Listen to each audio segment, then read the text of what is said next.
Welcome to this Specim webinar held from Oulu, Finland. This morning it was something like minus 10 degrees and we are getting some snow, so maybe during the evening I have some cross-country skiing. However, today we are going to talk about industrial applications and how to prepare those. And I'm first, if you have some problems with the video, please use the chat to report that. During the webinar, we don't have a live conversation. We allow questions after the webinar, so the webinar lasts about half an hour, and then you have the possibility to present questions using the chat window. Okay, let's start our actual presentation. I'm sharing some slides. First, why we use hyperspectral imaging in industry. The main reason is that it is the proper way to identify materials and find objects and detect long-term changes in our processes. Now, how this happens, we are using the spectrum, which is for each material, it's like a fingerprint. We can detect and separate different materials using the spectrum. The analog is with fingerprints with the humans. So each human has a different fingerprint, and we can identify a person based on the fingerprints he or she lives in a place. The same way, when we measure the spectrum, we can identify what is the material for each fingerprint of each spectrum. And this way, we can use it in separating or sorting materials in a process line or conveyor belt. And this is the true value that hyperspectral imaging gives to machine vision industry. We have RGB cameras, we have black and white cameras, but these are only for looking at the shape or size or sometimes color of the material. In my presentation about industrial applications, I'm concentrating to few key questions that I receive from customers. What is the correct wavelength range? Is this application even possible? During the years, this has been the most common question, because I understand that many engineers, people in the machine vision industry, they don't know about spectroscopy, and they don't know if something is even possible. What kind of illumination we need? We know that we need much more illumination than RGB camera or black and white camera, but what kind of illumination and how much? Then samples have different shapes and sizes, and the height of the sample may vary. And therefore, what is the depth of field of our system? Frame rate, how fast processes, how quick sorting can we actually make? And finally, a lot of questions concern about data processing. What kind of software should I use? Now, in my presentation, the following talk, I'm not going to talk about the end of the sorting line. I'm concentrating on the camera front end and the process line, and I'm leaving out the sorting as a separate item. So concentrating only for what is important from the camera point of view, and in this case the FX series camera. I have prepared a video, and the following video it's rather difficult sometimes, but this presentation, this webinar is divided as a video link and you will look it again, and if there are some things that need to be revised, please look at the video again. And we are also preparing a white paper so that and this will be launched 2020, maybe January, February, where we go through the same things step by step so that it is easy to follow. But please let us check the video. There is one question we get a lot from industrial customers: what is the proper wavelength range to sort my samples? There are two ways to find this out. First of all, you could look from a literature, scientific articles or books. But the second, more straightforward way is to just make test measurements. I'm going to demonstrate this using two different kind of samples. First, fabrics from different colors. There are polyester, cotton, wool. And the second sample type is nuts, and I'm going to demonstrate how to separate the nut meat from the shell. So let's start. To demonstrate if an application can be done with an FX17 wavelength range from 900 to 1700 nanometers, I have measured some samples using our laboratory scanner, known samples which contain wool, polyester and cotton. After that, I import them to a software, and in this case I'm demonstrating using the Perception Studio software from Perception Park company, Austrian company. This is quite intuitive software and it gives good insight how the spectra looks like.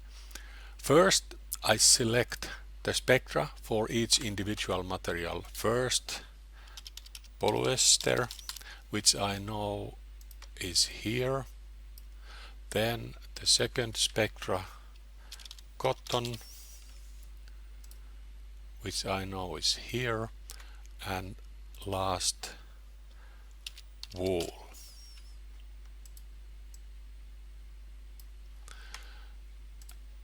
And we can immediately start looking the spectra and the possible differences. And indeed we have quite distinctive differences in this region and also this region, meaning that this application most probably, or actually in fact, can be done using FX17. We create the application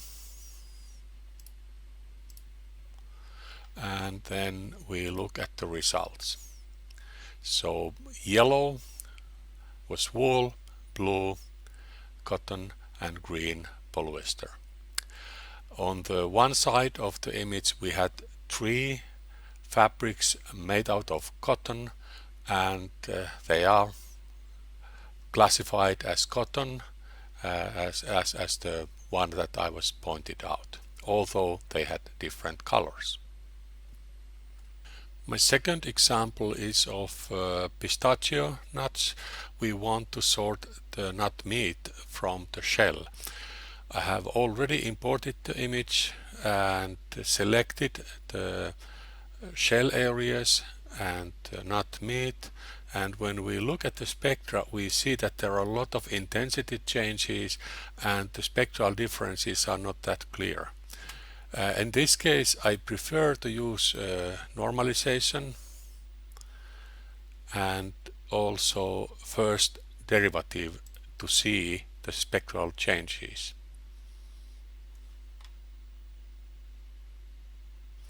And again we see that at least in 1200 nanometers and even in the longer wavelengths we have clear separation of spectra. And if we make the classification, we see that the result seems to be rather good. We have been able to separate the nut meat from the shells. What kind of illumination and how much do you need to make a hyperspectral image in application? We know that you need much more than when using RGB camera or black and white camera. In the visible wavelength range, LEDs are already an option to halogen light, but in the near infrared region you need halogen lamp, although LEDs are soon a viable option.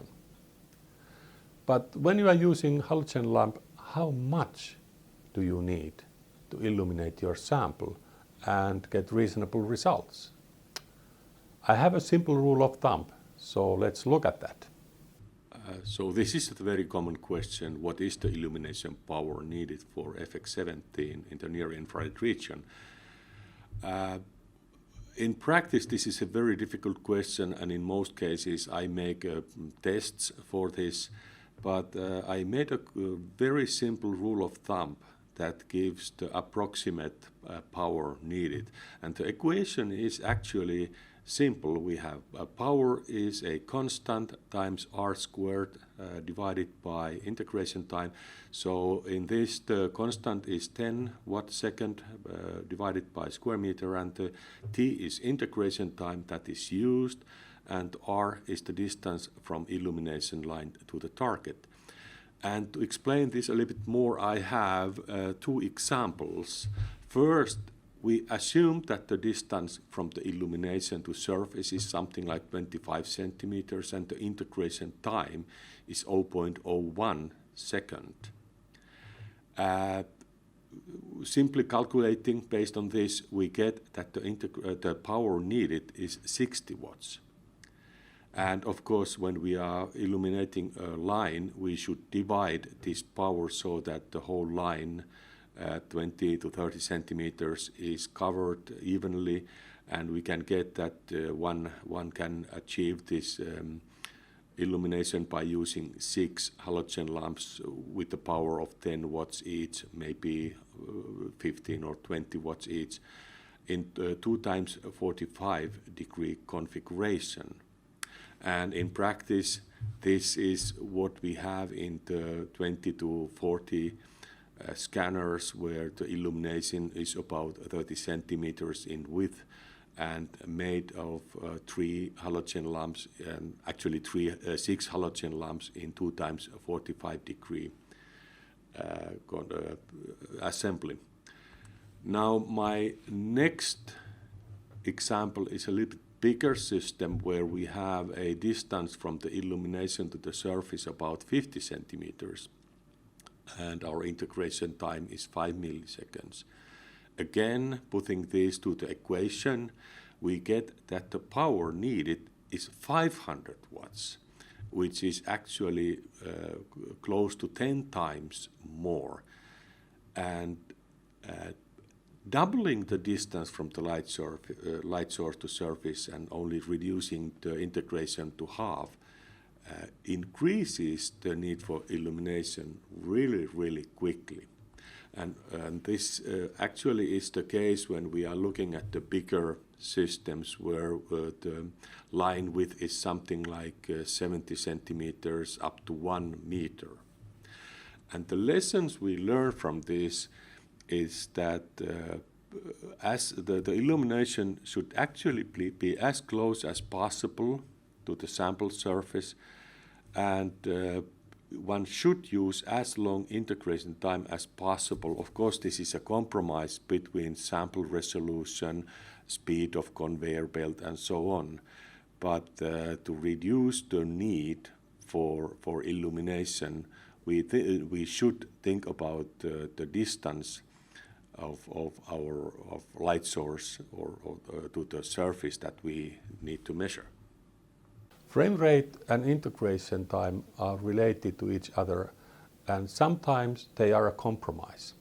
If our process line is going, for example, 2 meters per second, and our samples have certain size, what is the frame rate we need to have enough spatial resolution? Let's calculate that. One question that we always get is how to estimate the achievable sample resolution and sorting speed.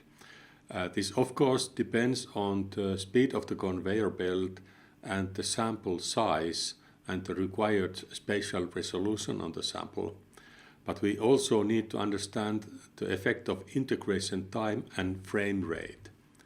First, the frame rate means how many measurements we are doing per second, and it is important to understand that the integration times multiplied by the frame rate should always be 1 or less. Meaning, for example, if we have a frame rate of 100 frames per second, one cannot use higher than 10 millisecond integration time. I will give an example. We have a process line where the speed is about 1000 millimeters per second.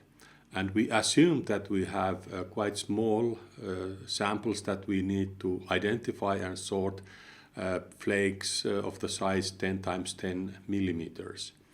If we assume in our experiment that the frame integration time is 10 milliseconds, it means that during this integration time, the flake will move about 10 millimeters from position T1 to position T2.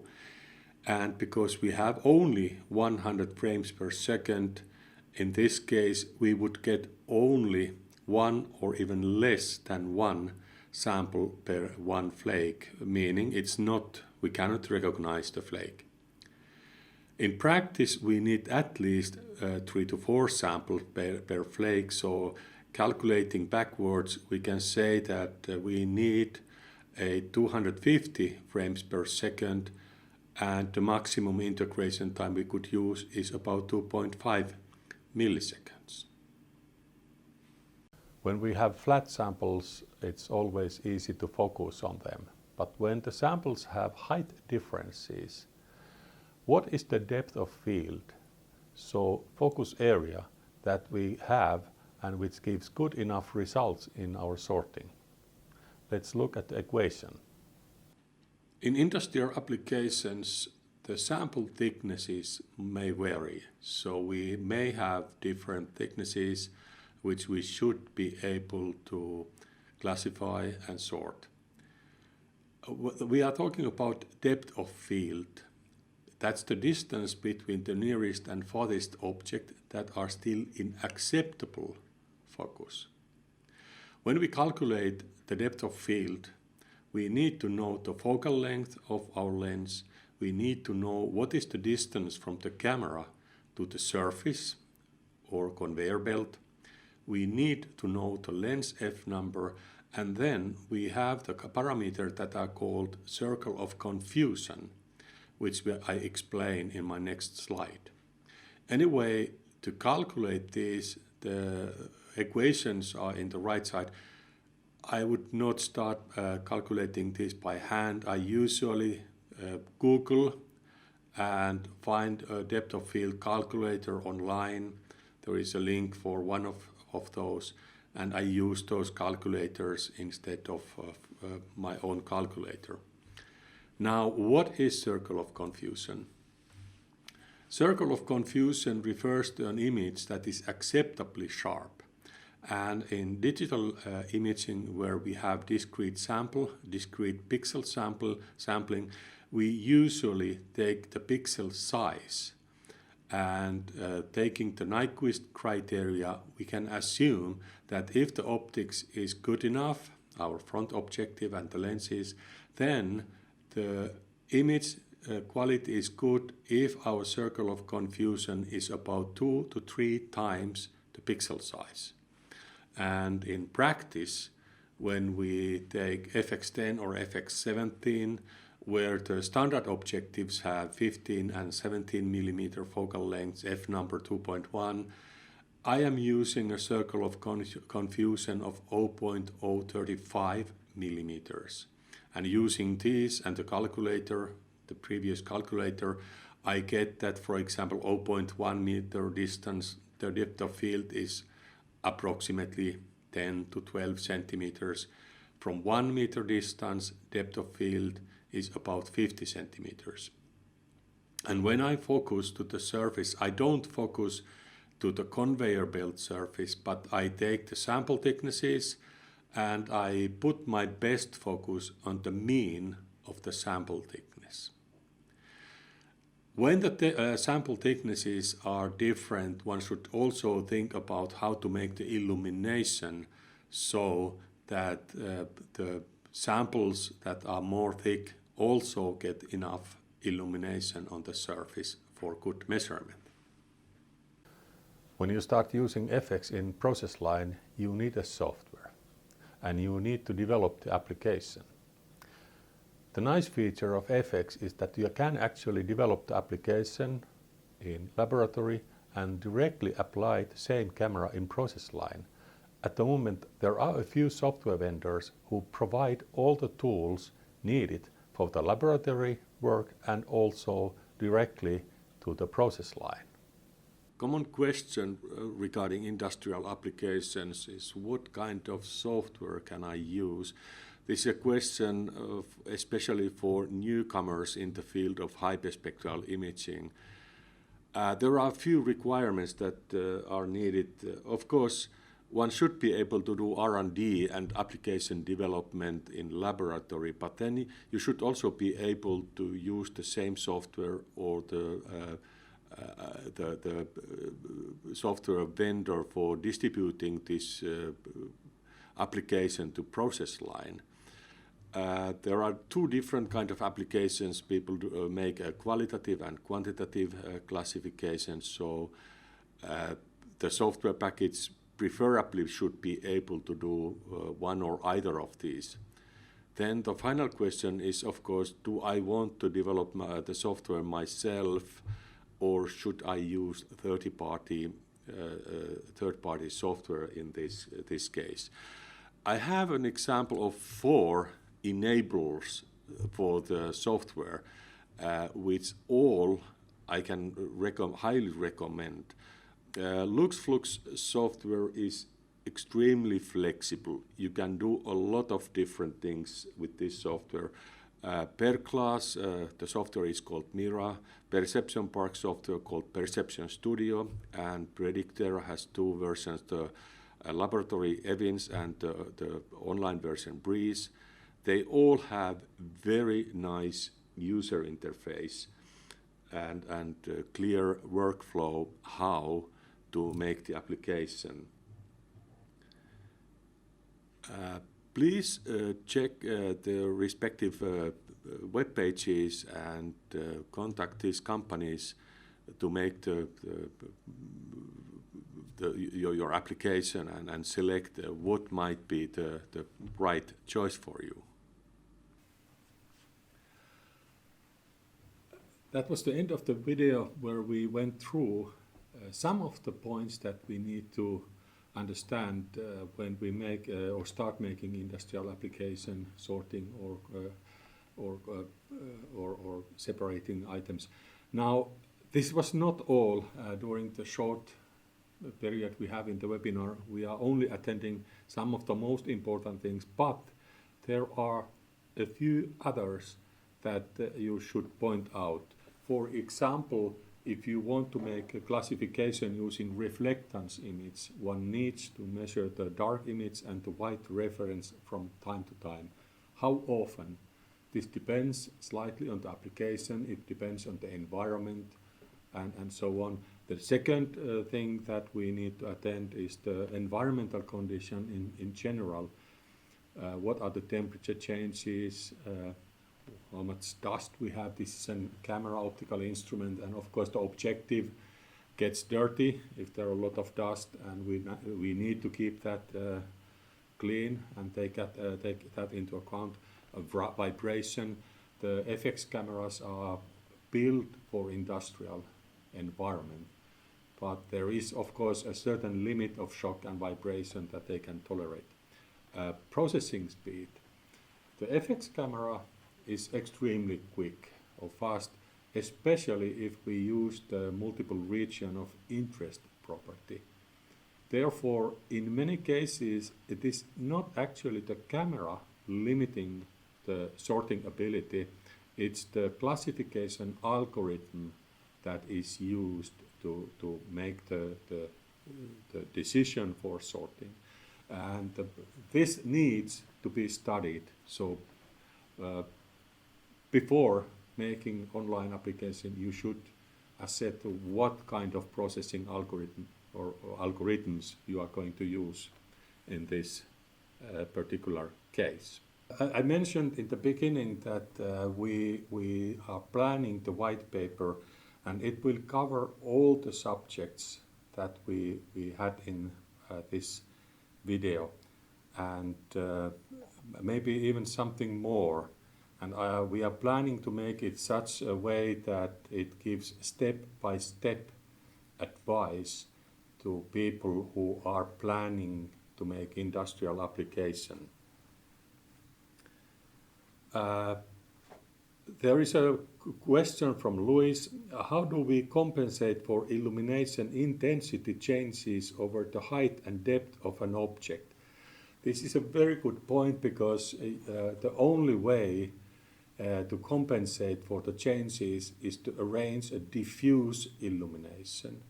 If we have illumination for a line, usually it is focused and it's not, as you suspect here, it's not even when the height of the subject is changing. So my recommendation is to have a diffuser or arrange the illumination so that it comes from different angles around your measurement area. Then there is a question from Vitor: how to illuminate transparent plastics to get a spectra? Unfortunately, transparent plastics, you need to have a reflectance, something that is reflecting under the plastic part, so that your illumination is actually going through the sample, and then you get the reflectance from the area under the thin plastic part, and then you get the absorption spectra of the plastics. Are there any, Eric is asking a question, are there any rules of thumb regarding which applications are best addressed with visible versus shortwave infrared region? My reply to this question is that most often when we are talking about Wiener range, we are talking about vegetation, so environmental applications. And when we go to the infrared region, we start to talk about measuring organic or inorganic materials like food or recycling plastics or such things. But this is only a rough understanding. Most often, I always make a test on this subject, and it could be a surprise that many things that you think that are only possible in the infrared region can actually be done already in the Wiener region. One of those applications which I had here is the sorting of nuts. And the shell out of nut. That is possible in the Wiener region, although my preliminary estimation was that it is only for near infrared region. Is camera sensitive to vibrations? That's a question from Ian. It's not sensitive because the most critical parts inside the camera are actually one piece, very well glued together. So these critical components cannot move in relation to each other. Of course, you can break the camera if you hit it too hard, but it's not that sensitive.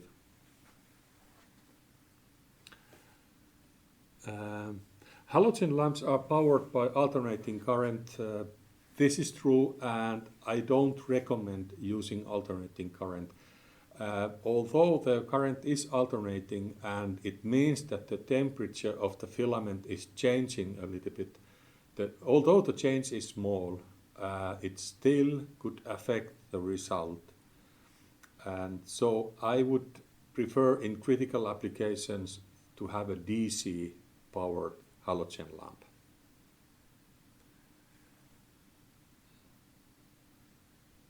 And there is a question of mining. Can we identify sulfide minerals on drill cores or pyrite from a chalcopyrite? Unfortunately, I'm not an expert in geology. I do have the understanding that you can differentiate sulfides and see a lot of minerals in the shortwave infrared region, meaning from 1 micrometer to 2.5 micrometers. In some cases, you need the longer wavelength range, like long wave infrared or mid wave infrared.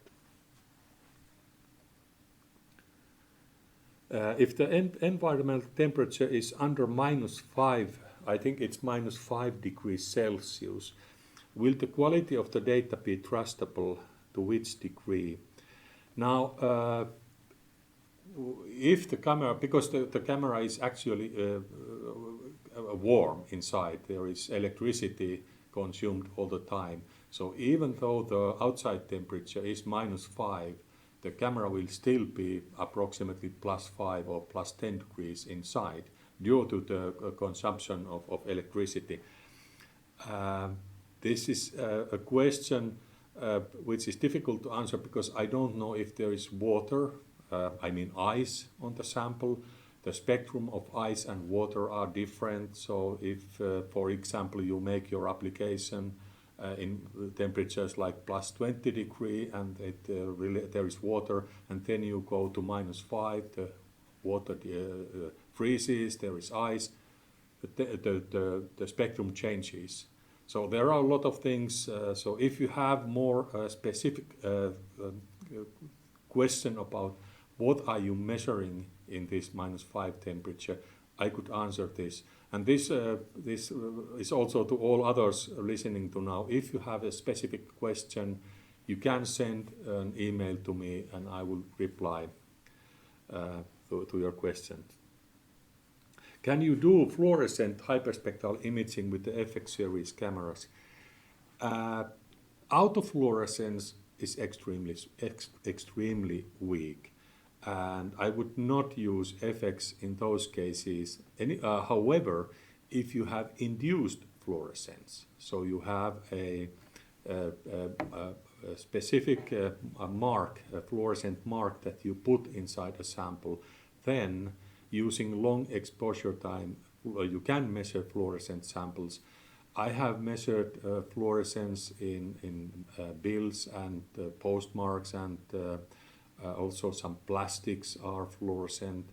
So it is possible and you can see some signal. But remember the difference between autofluorescence and induced fluorescence.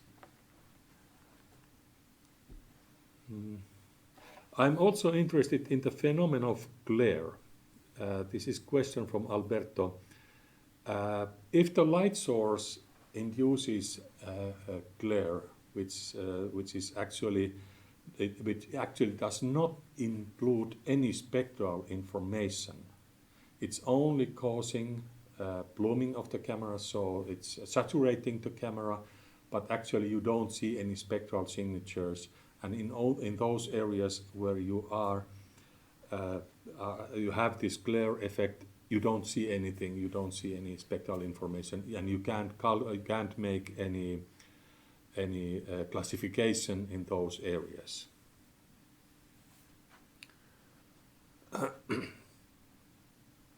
There is a question from Heikki.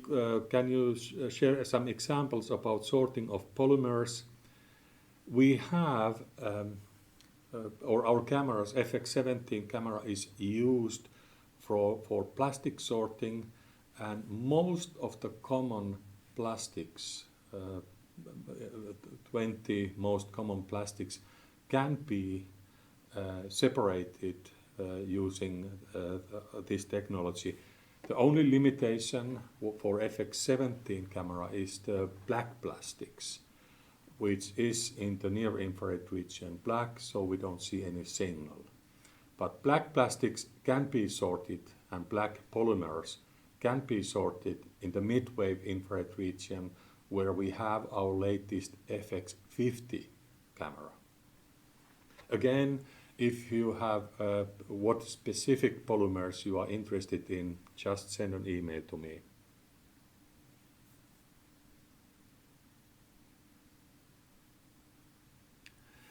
Vitor has a question.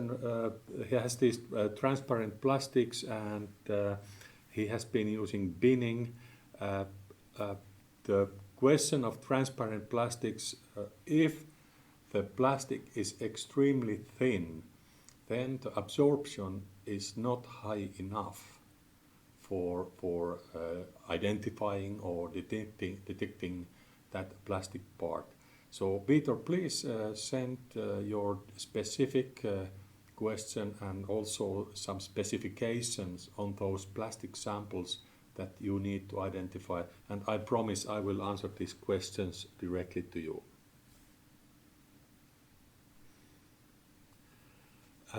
Then there is question about can we integrate the conveyor belt system instead of tabletop stand through using our software. For industrial applications and integrating to the conveyor belt, we do have an SDK, and you can also use commercially available software packages. So the software, for Lumo software that we have for the tabletop scanners that I was using in my demonstration, they are not suitable for conveyor belt. Alistair is asking a question about spatial resolution of this camera. FX10 has 1024 pixels, spatial pixels, and FX17 has 640 pixels. And depending on the objective that you are using, you can then calculate what that means in spatial resolution on your target area. Holly is asking a question, what is the heat output from the instrument if it is running for a long time?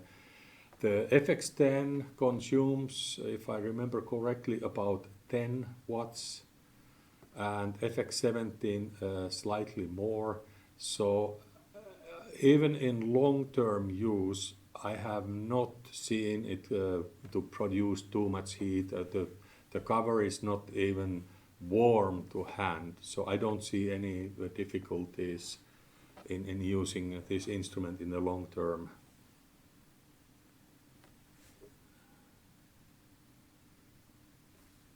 Then Satish is asking a question, is it possible to design our own classifier through third-party software packages? At the moment, there are available a lot of software packages for C, Python, MATLAB, R, which you can use to make the classification algorithm. And if you send your connect details to me, I have made a list of possible software providers, both commercial and open source, and you get this list from me by email. So just send an email to me with your contact details. I will provide you the list. Satish also asked a question if we can integrate the FX10 and FX17 camera to NVIDIA Jetson boards. This is possible. NVIDIA Jetson is extremely powerful and you can achieve real-time classification using that board. Okay. Leandro asks, is the recommended angle of illumination 45 degrees? In most industrial cases, when you have a flat sample, I would always recommend using 2 times 45 degrees illumination. But again, if there are height differences, you can actually have illumination from different angles. So you could have light sources from 45 degrees angle and also something directly from about maybe 80 degrees from the vertical axis, so that you have more and more like diffuse illumination. There is also already a question from Vincent regarding illumination. In my presentation I told you that in the Vienna region we already have quite satisfactory LED sources covering the whole region from 400 to 1000 nanometers. And Vincent is asking, what about FX17 region? Which companies are creating near-infrared LEDs? I had two company names in my presentation. So far I feel that we still need maybe a year or two to get satisfactory LED sources. We are always testing LEDs in our company, but at the moment I feel that we still need some time, and the halogen source may be the only option at the moment for illumination in the infrared region, and this covers the region FX17 900 to 1700 nanometers, shortwave infrared from 1000 to 2500 nanometers, and of course when we go to the long wave infrared region, also that.